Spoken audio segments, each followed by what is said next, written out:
১৯৭১ সালে মহান মুক্তিযুদ্ধে পাকিস্তানি হানাদার বাহিনী এবং এদেশীয় জামাত রাজাকার আলবদর আল শামস কর্তৃক ধর্ষিত, সম্ভ্রম হারানো লক্ষ লক্ষ নারীরা তারা সমাজচ্যুত হয়ে গিয়েছিল।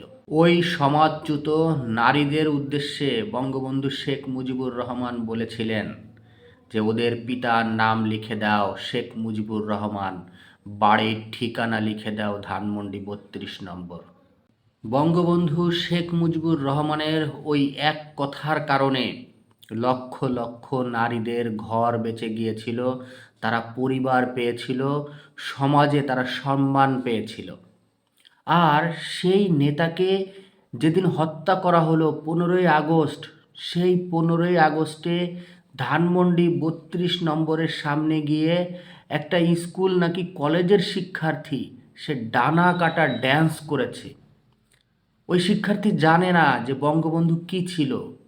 আওয়ামী লীগ তাকে জানাতে পারেনি। আওয়ামী লীগ সরকার ১৫ বছরে বঙ্গবন্ধুকে এদেশের মানুষকে জানাতে পারেনি যে বঙ্গবন্ধু কী ছিল, জাতির পিতা কী ছিল, জাতির পিতা কাকে বলে। এই মেয়েকে গ্রেপ্তারের পেছনের কারণ হচ্ছে যে সে আসিফ নজরুলকে জুতাপিটা করতে চেয়েছিল, উপদেষ্টাদের নিয়ে গালাগালি করেছিল।